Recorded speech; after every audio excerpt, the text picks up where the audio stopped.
Porch skeletons are old news. This one pukes neon sludge. Stick around because I'm going to show you exactly how to build this creepy Halloween hit step by step. Here's the materials used. I've listed everything you need in the description below to make it easy. This build is fast, fun, and yes, it really pukes. I wanted something unique, and every store-bought decoration felt, well, kinda flat. So I grabbed a can of Great Stuff 3-inch big gap filler, a pair of gloves, and got to work. Trust me, you want gloves. This foam gets super sticky, and once it cures, it does not come off skin easily. Shake the can well, twist the nozzle tight, and apply in thin controlled passes. It gives a more realistic sludge look. Then I let the foam fully cure for 24 hours before moving on. It's important not to rush this step. One full can was just enough for this project. I used masking paper here, but plastic or even newspaper works just as well. Whatever you've got handy. Take your time and gently slide it under the foam, then tape it down around the edges.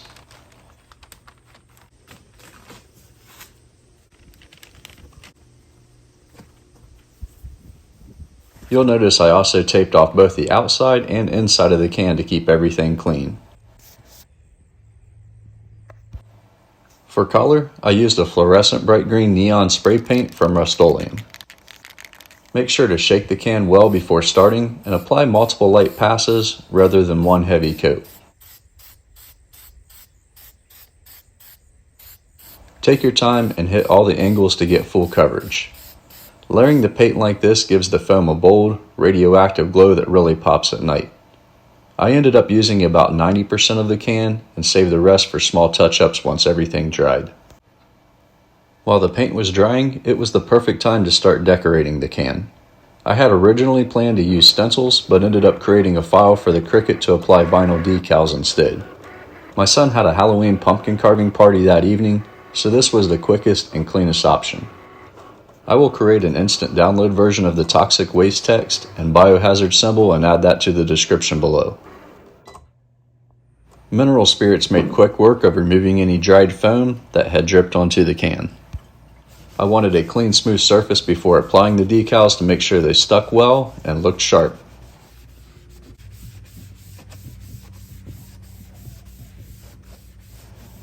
Using clear transfer paper with grid lines made it easy to apply the vinyl decals.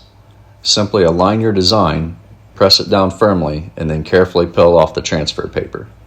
I like using a gift card or credit card to smooth everything out and make sure it sticks properly.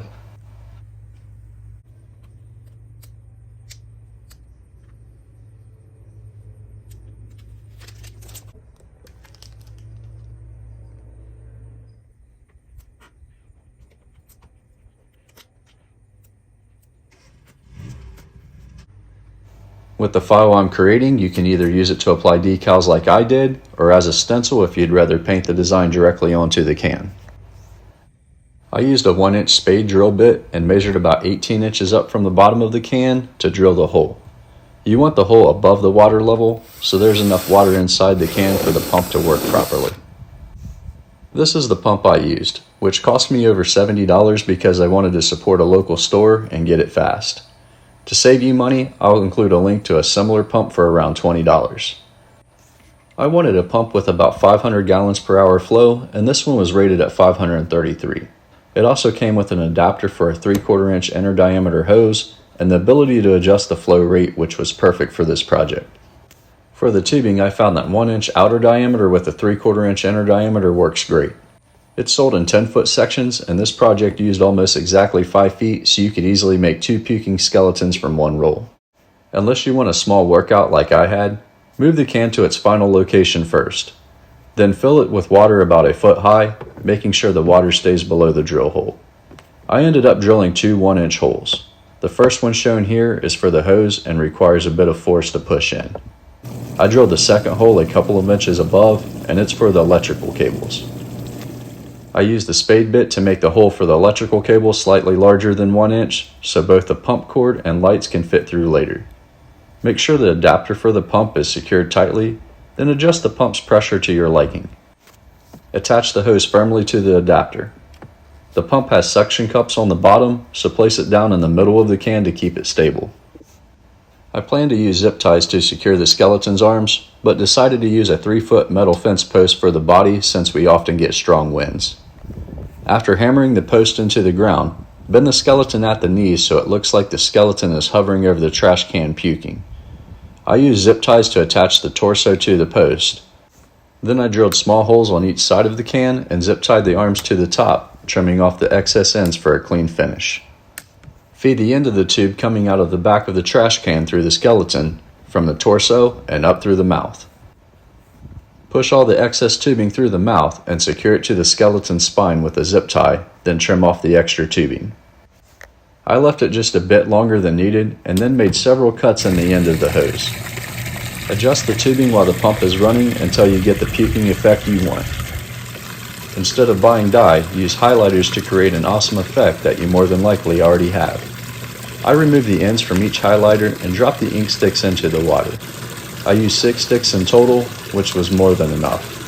Since I already had needle nose pliers in hand, I used them to squeeze and mix the ink sticks around as the party was quickly approaching. I waited until it got darker before setting up the lights. I drilled 4 small holes, as you can see here, to zip tie one light around the light's handle inside the can. Then I placed the other light a few feet in front of the can for that glowing radioactive effect. And that's it, a glowing puking skeleton that stole the show at the party. If this inspired your next Halloween build, give it a thumbs up, subscribe to the channel, and drop a comment below to let me know if you're planning to make your own.